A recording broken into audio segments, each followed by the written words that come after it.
may be seated.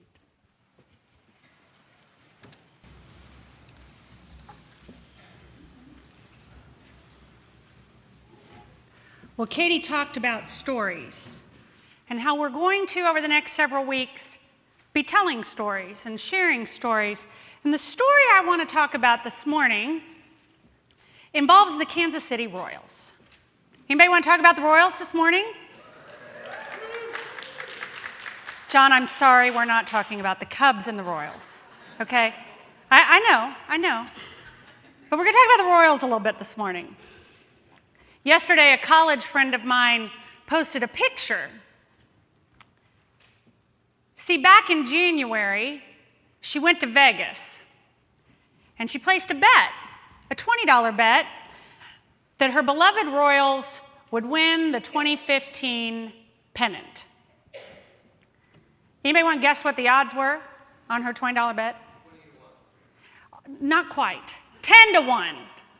10 to 1. She did pretty well on her $20 bet. 10 to 1. See, a whole lot of people outside of this city thought last year was a fluke, right? We know that. We heard that. We didn't pay attention to them, of course. And I'm not sure if folks in town still read Joe Posnowski. Do you still read Joe Posnowski? You know who I mean? Joe wrote for the Kansas City Star for many years. He was our sports columnist, and now he writes on a more national level. But yesterday his blog was about the Kansas City Royals. And he said, there's a good reason why so many baseball experts thought the Kansas City Royals were flukes when they went to the World Series last year. They don't do any of the obvious things that people associate with great baseball teams. They don't hit home runs, they don't work pitchers, and they don't even have one great starting pitcher. Well, so I've been thinking about that this last few weeks as we made our run to the big dance. I might argue that the Royals are a motley crew. Now, I'm going to help you out with a definition here. A motley crew. When you want to look up things like a phrase like motley crew, you start with Urban Dictionary, not Webster's, of course. Motley crew, an odd and often mismatched assortment of people, a group of friends or teammates who don't seem like they'd work well together, but somehow they do. Or, from the consummate internet authority Wikipedia, informal expression for a roughly organized assembly of characters of various backgrounds, appearance, and character. A motley crew, indeed. And like Joe Posnowski said, they are a little mismatched, and they probably shouldn't be in the World Series, but somehow they are. Amen. They come from lots of different places. They speak different languages. They have different backgrounds, but they are focused on what matters most as a whole. They commit themselves. They commit one another to the success of the whole organization. The whole is greater than the parts. And that, my friends, should inspire us. A motley crew indeed. And speaking of motley crews, over the last few weeks, I've been having lots of lunch and coffee and meetings with all of y'all. I'm trying to do more coffees and lunch than meetings. But I've discovered, as I suspected, that we too are a motley crew. Have you noticed that? I mean, look around. Really, look around. Think about this group of folks and the folks that aren't here. We represent a cross-section of our great city. We aren't bound by zip code or school district or a state line or a big river. Some of us urban dwellers and can walk to church. Some of us drive in from the suburbs, and we even have a few faithful country dwellers. We have politicians who were elected on a Democratic ticket, and self-identified Republicans, and even a few who are currently feeling the burn as democratic socialists. Outsiders might argue that we shouldn't be able to make this work, all of us together, this motley crew we are. And yet we do. For 125 years, we've been doing it. In many ways, we've made a commitment like that of our disciples' forefather, Barton Stone, who was often found quoted by saying, "Unity is our polar star." And I think we hear that in this passage. Everything you are and think and do is permeated with oneness. You see, I think this first century evangelist and new church planter, Paul, understood how some of these things worked. This passage is in a letter written to the church in Ephesus, and they have a lot of challenges ahead of them. And they have a lot of opportunities to get sideways as they move forward into their future. And Paul was rightfully a little nervous. In the historical order of the letters being written, this one is after the letters to the church in Corinth. And Paul had to answer a lot of questions and struggles from that church in Corinth. He tried to help them as he tries to help this congregation in Ephesus to navigate the questions and dramas that they faced as they moved forward.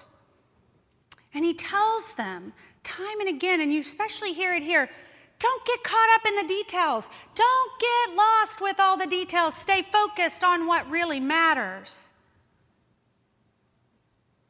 And that is, and this is why, Larry, we read it a little differently. Where'd you go? This is why we read it a little differently this morning out of this other version, because I love how Paul says it. Don't just walk, run on this calling to which you've been called. I love how Eugene Peterson translate that. Run on this calling to that which you've been called, because we have stuff to do. There's no time for dilly-dallying. We have a road to travel, and we have to travel together. And our road may get a little bumpy and a little windy at times. We're going to come to crossroads. And when we do, we're going to have to commit to making decisions together as to which path we're going to choose. Now, we're going to be practical for a moment. Lots of times, preachers don't get practical in the pulpit. We're going to do that. You see, we are at one of those crossroads. We really are. Transition, new minister. In a few weeks, we're going to be, next week, I got to get with it here. Next week, there's just going to be 2 clergy. As we come into the end of our clergy residency program, as our grant comes to an end, there are going to be a lot of changes. And this 2016 budget that our finance committee is working on is going to look very differently than the one we have right now.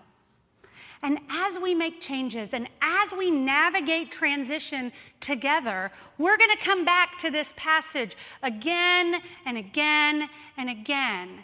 And I wanted this kind of unusual version in our head because we can hear it more easily of Paul saying, run. God is calling you, run, and run together on this road that I'm calling you to run.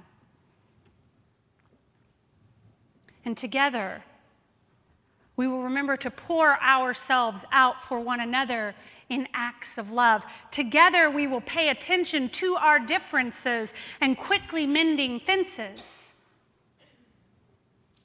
See, Paul is many things, but Paul is not stupid.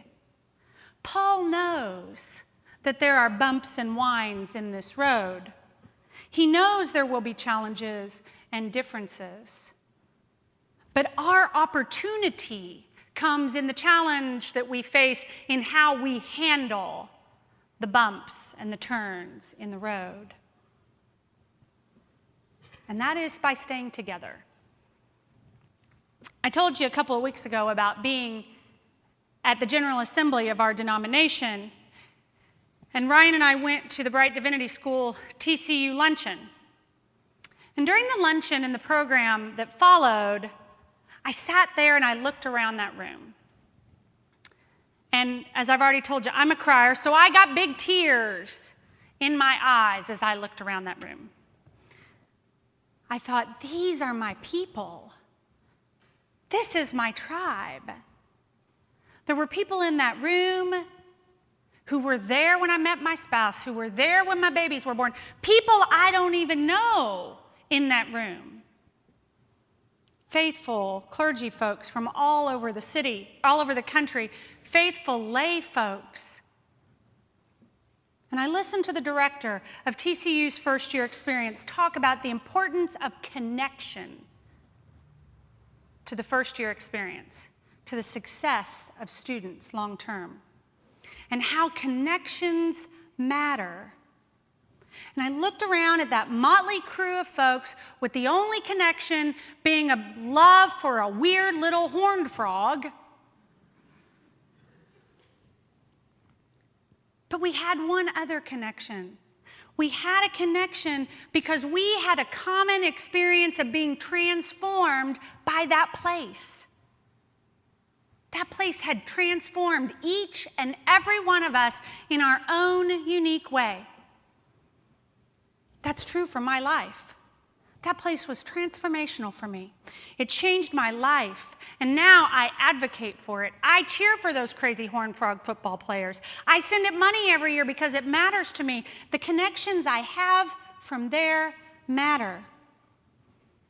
And I am connected to all those people, that strange motley crew community, because transformation happened. And here's what happens when you commit to community and to transformation. You have my picture here. Some of you may have seen this picture.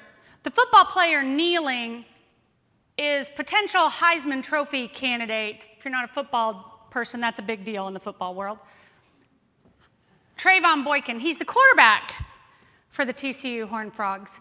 And this picture is from a few weeks ago when they were playing up in Ames, Iowa at Iowa State. And every week for the coin toss at the beginning of the game, the folks at Iowa State have a child as an honorary captain that's being treated at their children's hospital. And this little girl was the honorary captain for the day.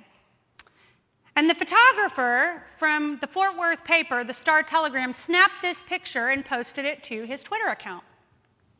This picture of Trayvon Boykin doing nothing more than leaning down and talking to this very sick little child. That's it. And the photo went viral.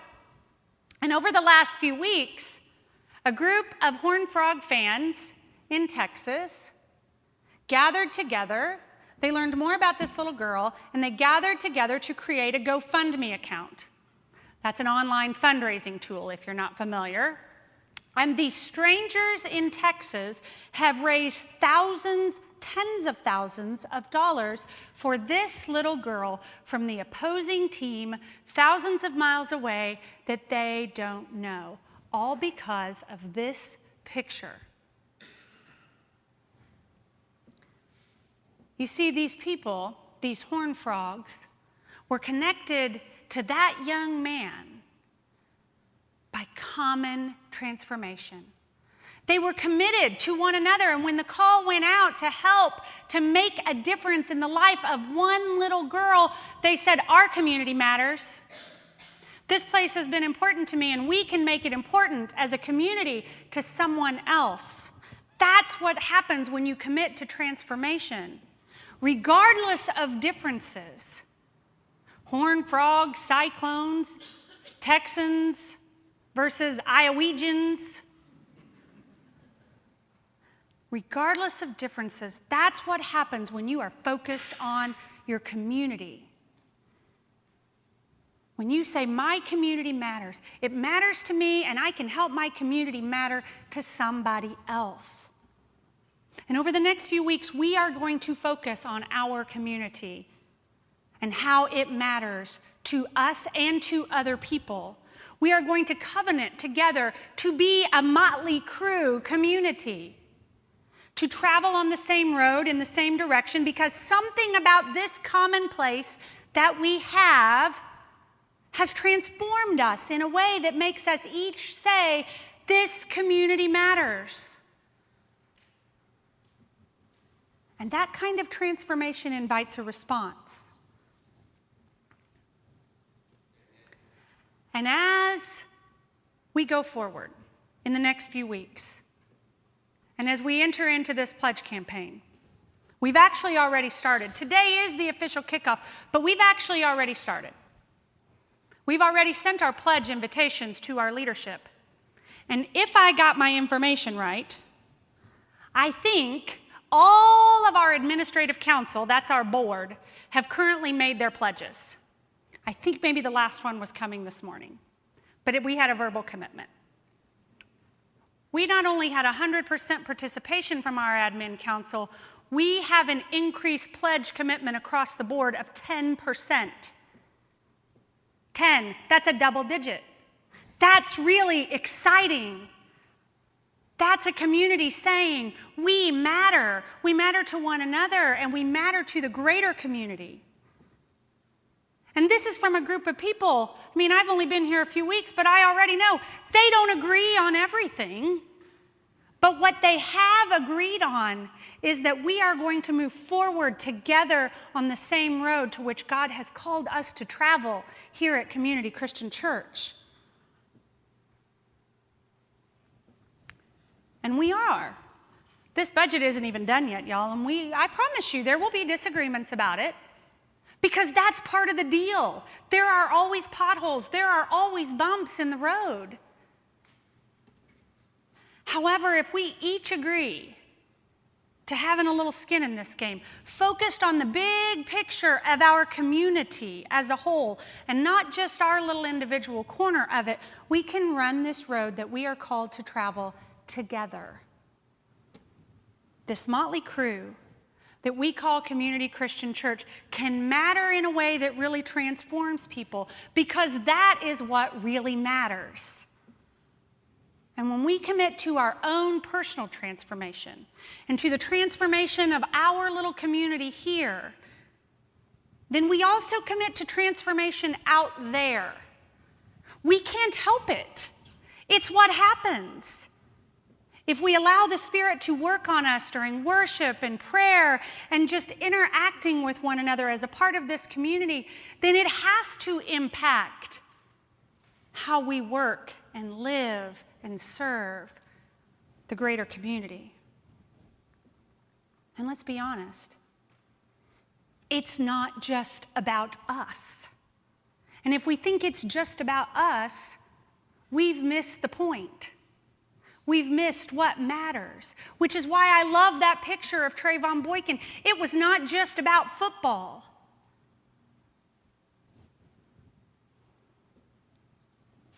Y'all, Paul is very clear in this passage that in order to run this race, we do better when we do it together. And we live in a great city with great people. And when we commit to one another, that our community matters regardless of our political parties, regardless of which side of the state line we live on or which side of the river we live on. When we commit to transformation, that's when the real good stuff happens. But we can't fully commit to doing it out there if we haven't fully committed to doing it in here.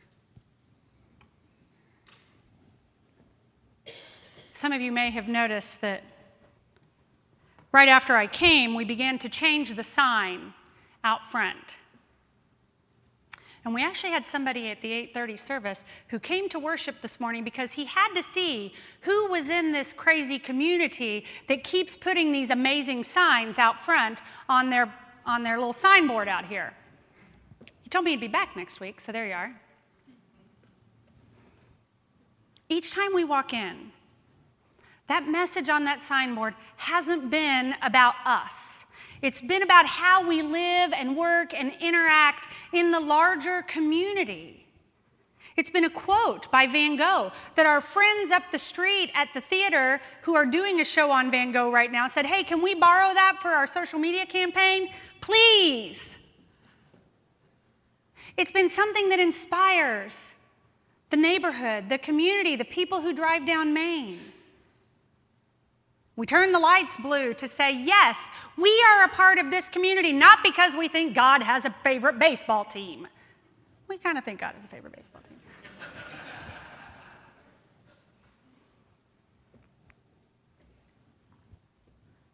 This has been about staying equally focused on what happens outside of that building as what happens inside this building.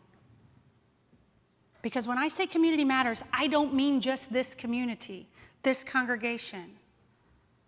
But what happens when we say community matters, when we commit ourselves to transformation, we can't help but transforming our city as well. By changing that sign, it tells the entire community, we're in it with you. You matter to us. This city matters outside as much as what is happening inside. Friends, during the next few weeks, I'm going to invite you again and again to run together on this road that we are called to travel with our actions and our resources, so that together we commit to transformation of ourselves, of our community, of our city, because we're committed to saying together, we believe that community matters. Amen?